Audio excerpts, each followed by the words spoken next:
ओम नमः शिवाय। आप सभी का हमारे ज्ञान सवेरा यूट्यूब चैनल पर हार्दिक स्वागत है। भगवान भोलेनाथ की कृपा आप और आपके परिवार पर सदैव बनी रहे। भगवान भोलेनाथ आपकी सभी मनोकामनाएं पूरी करें। आइए सुनते हैं सावन मास महात्म्य का 30वां अध्याय। श्रावण मास का महात्म्य संक्षेप में तथा उसके सुनने का फल। भगवान शंकर ने कहा, हे वत्स, श्रावण मास का जो महात्म्य मैंने तुमसे कहा है, यदि कोई पूरे 100 वर्ष तक उसका वर्णन करता रहे तो भी यह पूरी तरह से नहीं कह सकता। सती ने दक्ष प्रजापति के यज्ञ में अपनी देह का होम करने के बाद हिमालय की पुत्री होकर इसी श्रावण मास का सेवन किया था, जिसके कारण उसने मुझे प्राप्त किया था। अतः यह महीना मुझे बहुत प्रिय है।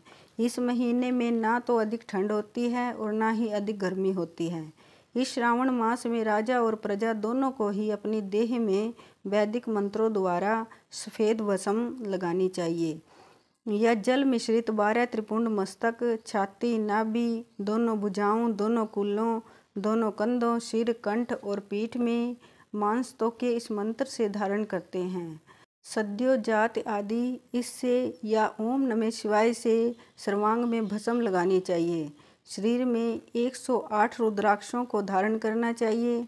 32 रुद्राक्ष कंठ में, 22 मस्तक में, 12 दोनों कानों में, 24 दोनों हाथों में, 8-8 दोनों भुजाओं में, एक भाल में और एक शिकाग्र भाग में धारण करने चाहिए। इस प्रकार 108 रुद्राक्ष अपनी देह में धारण करके मेरी पूजा करनी चाहिए।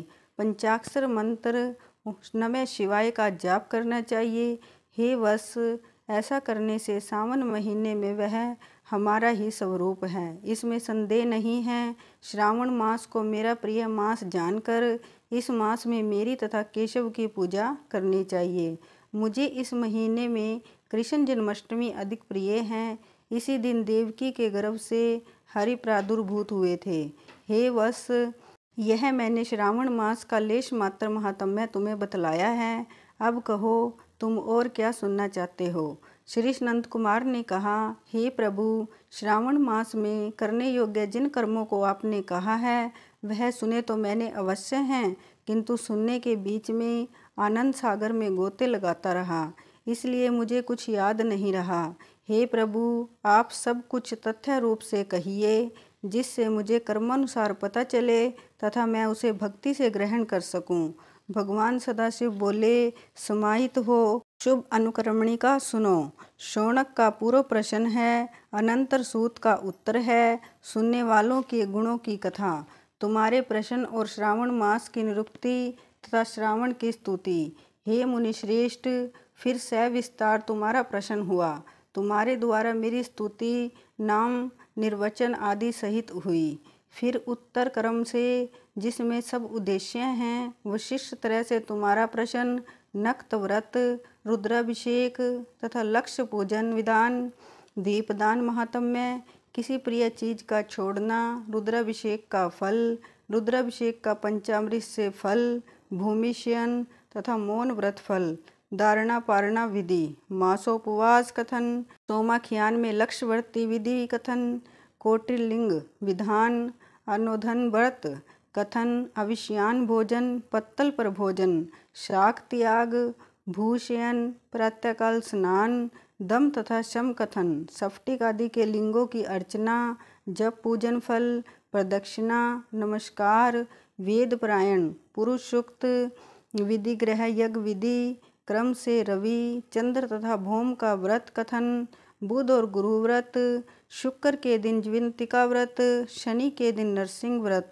शनि, हनुमान और पीपल व्रत कथन, रोटक व्रत तथा आदुम्बर व्रत महात्म्य, स्वर्ण गौरी तथा दुर्वा गणपति व्रत कथन।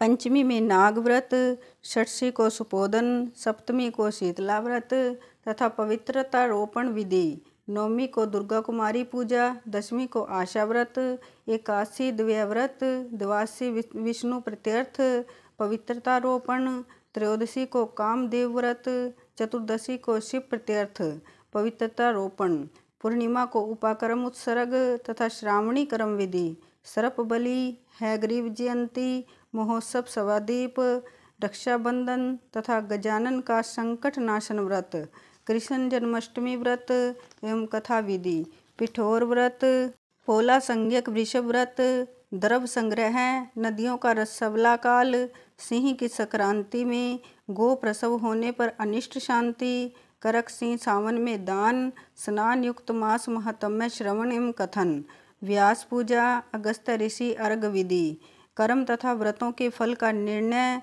एवं मास महात्म्य के सुनने से मास के समस्त व्रतों के फल का भागी होना है।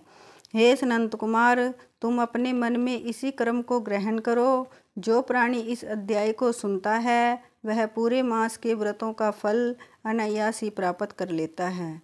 हे विपेंद्र, हे प्राणी, इस मास के किसी एक व्रत को करने से मुझे सर्वप्रिय हो जाता है। सूत जी ने शौनक आदि ऋषियों से कहा कि हे ऋषि वृंद, अनंत कुमार श्रावण मास की स्तुति करके और देव आदिदेव भगवान श्री सदाशिव का अपने हृदय में स्मरण करते हुए उन सब ऋषियों की आज्ञा लेकर अपने आश्रम को चले गए। इस अद्भुत रहस्य को आप भी हर किसी से ना कहना। यह तो आप सबको उचित पात्र जानकर ही मैंने प्रकट कर दिया है। बोलिए शिव शंकर भगवान की जय।